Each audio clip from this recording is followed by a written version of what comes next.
is a fairly standard optimization problem.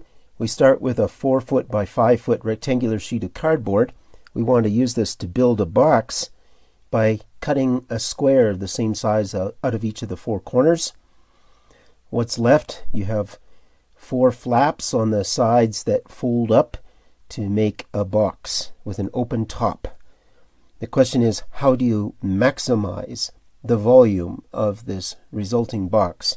What size of corner squares will maximize the volume of the resulting box? Before we get going, there's one thing that needs to be said about every optimization problem, is that it's more than just setting a derivative equal to 0. As a lot of students just like to work with, just set the derivative equal to 0 and solve for x. You need to justify why there's a maximum, not just finding a critical point. A critical point could be a maximum. It could be a minimum. It could be neither a maximum nor a minimum. So if your job is to maximize, and I were your boss, I would fire you if you didn't get the maximum. If you gave me the minimum, I would not count that as okay. And your instructor may give you some partial credit for just finding a critical point, but that is not answering the problem. For full credit, you need to actually show, to justify, why it is a maximum.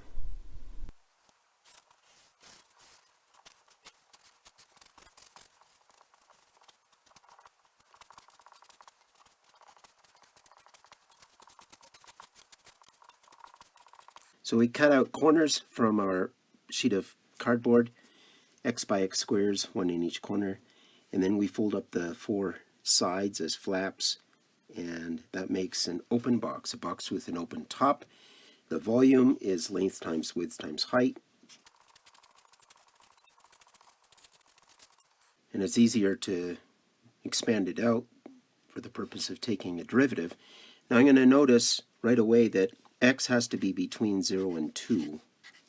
Why 2? As soon as x becomes bigger than 2, these 2 corners come together and they overlap. So you can't cut out something twice. So these corners cannot overlap. And also because x is a distance, it has to be positive. So that restricts x to be between 0 and 2.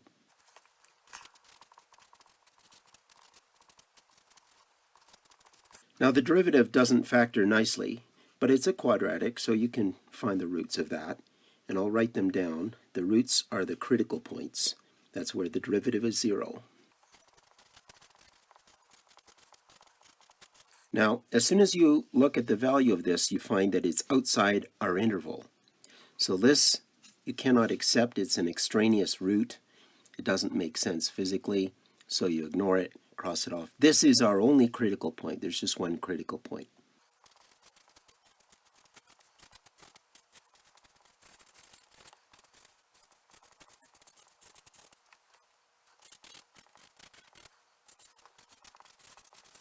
So I've worked out, using the sign of the derivative, where the volume is increasing or it's decreasing. So that tells us that when we change from increasing to decreasing, at that point, at the critical point, we have a maximum.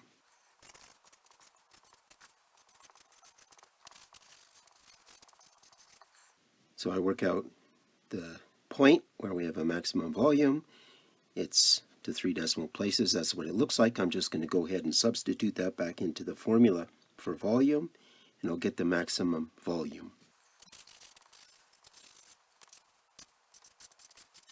So the answer is in cubic feet, of course, and it's about 6.56 cubic feet.